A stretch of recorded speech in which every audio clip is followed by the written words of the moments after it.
Welcome back to the Pursuit of Accuracy. I'm Josh. Today we're going to be talking about the Vision Legacy chassis inletted for the CZ457. We're going to talk all about the features, the specs, the price point, what you would want to know as a shooter looking at buying something like this, kind of the features, the pros and cons. So let's just get straight into it.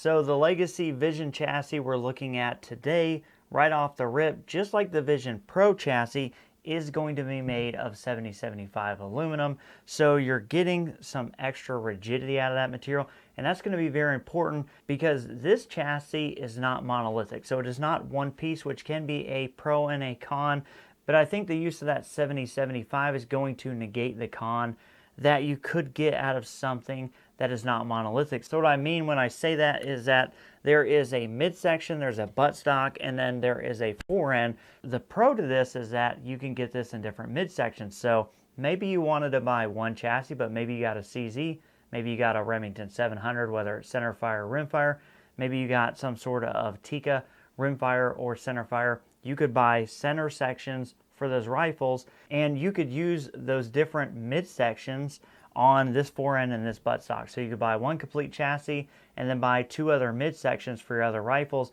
and then technically you would have chassis for every single one of them, and you wouldn't really have to buy three totally separate chassis. Now, after having got this and put it together, I can tell you that this locks up very, very, very well. It is very well designed and thought out, and I've had absolutely no issues with it. But I did want to put it to the test because don't be fooled, there are monolithic designs out there that are not rigid, or not rigid enough. And where you usually see that is as a shooter, if you're shooting off a bipod off the front, and then you go to shooting off a bag like the rifle's sitting here, you can actually see a point of impact shift that could be 1/10 to 2/10 at 50 yards. And that's going to be something that you have to consider as a shooter. So if you're going to zero and get dope on your rifle on a bipod rear bag like most shooters do, when you engage a prop in NRL and PRS, you're likely going to be off a bag.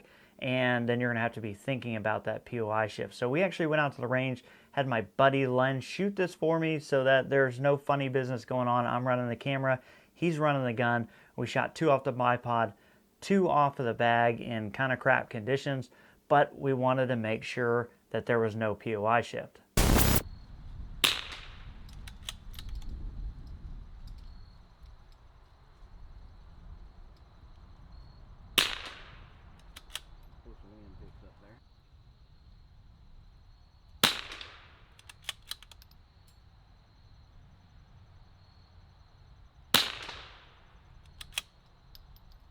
So the other cool parts about this being the Legacy chassis and being modular is that there are a bunch of really cool features. So this is the competition, full-length competition forend here. So this is the longest configuration. You can go to the mid-length competition or the covert, and you're able to go on the website and take a look at all those. Another cool thing is, since the release of the Pro, because the Pro did come after these, all of these Legacy chassis are now coming with the Pro buttstock, the Pro grip, and the thumb rest. That's a free upgrade that you guys aren't having to worry about, upgrading to in the future. So you're getting the best possible combination of parts with this right out the gate for $1,100-ish, which is a pretty banging deal for a chassis that's going to be this versatile. So before we get any further in the weeds on the features and those kind of things, I did want to mention that I did get this in for review. I hit up the guys over at GCP Rifle Co. and requested that they send this in for review. Again, no money has changed hands. This is not promised to me. I'm not getting paid for this review. I don't do affiliates. I don't do kickbacks. And I did want to clarify because I didn't have 100% correct information when I did the Pro. So GCP Rifle Co. is the exclusive distributor for the US for Vision. Vision products are made in Norway, and like I said, they are made in small batches. So when you go to their website, if you're looking at something like this, there may only be a handful in stock, or they may be sold out, but I did reach out to GCP Rifle Co. and I did clarify with them that they get shipments in about once a month from these guys. So even if you have to order something on back order, you're not going to be waiting 5 months. You're not going to be waiting 6 months. You're going to be waiting 4 to 6 weeks. And if you're on the fence about it, you can just call them up and they're going to let you know probably what that wait time is going to look like, real world situation. Now, beyond that, like I said, they are a retailer, they are the exclusive distributor, but they are setting up a network of dealers all throughout the US. I know I had a couple of comments asking about this in the Vision Pro review video, talking about there being only one place to get things from. That is not the case. I think there's 4 or 5 already, but they're setting up an entire network. But GCP Rifle Co. will kind of be the exclusive distributor, and I didn't know this about them because I wasn't super familiar with them. I'd been looking at the Vision chassis, but they also build custom rifles. They do custom Cerakote.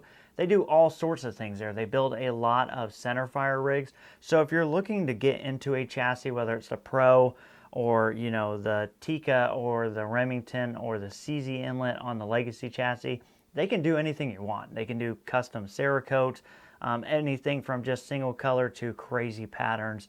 So I just wanted to mention that because I do appreciate those guys sending that in, letting me take a look at this, show it to you guys. And just like the Pro, I have been super impressed with this.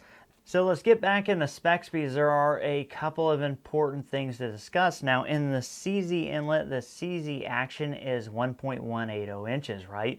So that is what this whole center section is milled out for. So that 118 is going to be your max barrel diameter. If you wanted to go with a bigger barrel, which basically 118 is pretty much the limit of all the prefits, most of them falling in the 1.1 inch area, it's very obvious what you need to do to kind of self-correct that issue. It's not a huge deal. It's actually set up so that it would be really easy for you to take some material out of the barrel section of this. And that is not a problem with the fore-end. The fore-end will actually do a 1250 because if you bought a center section for a Tikka or a Remington 700, that center section is going to be inletted all the way out to a 1250, and all the fore-ends will encompass that 1250 barrel, so no worries there. So this CZ inlet is going to cover 99.999% of all pre-fit options and all the crazy barrel options that you could think of. This is a 118 diameter barrel on here. This is my MCR barrel. Now I did also shoot this with my other barreled action, which was the smaller 1-inch Lilja, and I did that because I thought that that may be kind of the atypical weight, and I wanted to make sure that I could get everything in here and get it balanced. Now, speaking of balance, the interior of the fore-end does have a location for interior weights, and pretty cool forethought there. These Vision external weights can actually just drop down on the inside of this and be internal weights. So these can be external or internals on all the Legacy fore-ends. So that's pretty cool that you could just buy a couple sets of those.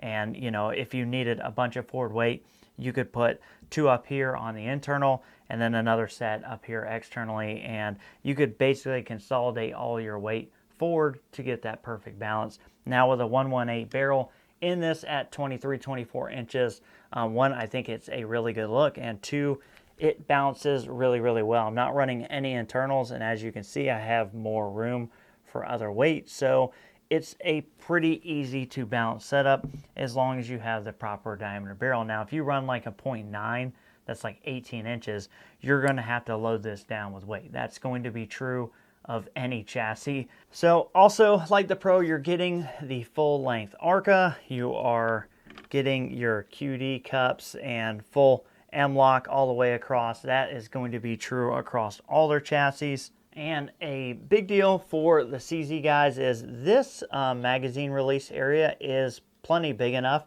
Now it is going to be very similar to the ACC Premier, where it's not completely wide open, you're going to be able to release these mags. But again, it's going to be very much like the ACC Premier, where you have to stick your finger in this opening, release and pull it out.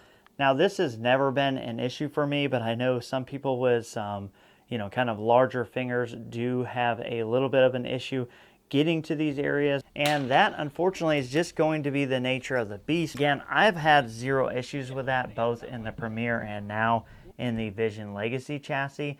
I don't have any issues, and I'm running the Billet L3i mags, which are 13 round mags, so I'm not swapping mags a lot anyway, usually just after the stage when I'm done. But again, it has not been a big deal for me to be able to get in there and retrieve these mags. I mean, it's almost kind of like a learning curve. That's where I see a lot of people struggle, because they're used to having maybe an AICS pattern mag, and they're used to just being able to reach up here and just kind of drop a mag, and it's just not the case with the CZ Actions. You've kind of just got to get in the habit of reaching up into the mag well, releasing that, and dropping it down. Again, not a big deal for me, but I knew it was going to be something that somebody asked. And I'm not going to beat up too much on the stuff we went over the Pro, but I will quickly say that, the Pro buttstock, it has quickly become a big time favorite for me. You're getting adjustable cheek riser, so you get adjustable cheek height. You can move this forward, backwards. The buttstock pad is fully adjustable up and down. It does have nice little detents that kind of locate it. The bag rider, fully adjustable up and down. And the big thing about these, something that I mentioned in the Pro, is when you drop these down, you lock them in place, they do not move. There's no slop in these. Everything is machined really, really, really well. And that has been the same exact outcome on this Legacy chassis for the 457. And I know I'm saying Legacy chassis, like saying oh, this is a super old chassis. From what I understand, that basically means before the Pro. So this was the chassis for Vision, for the Remington, the Tikka, the CZ, and then they came out with the Pro, which again is like a $1,500, $1,600 chassis. So it's meant to be like the most it can be for a competition chassis. And then you come back down to $1,100-ish for more of a standard chassis, although I hate to even say this is a standard chassis. But again, I've been super thrilled with this. If I'm missing out on something that you're looking to learn about this or know about this, maybe something else that I can tell you, just let me know. I'm going to have my hands on this for quite a while. So again, I appreciate you guys watching. Let me know if I messed something up down in the comments. If I didn't include something you wanted to know, maybe something else you want to see. I appreciate you. Catch you on the next one.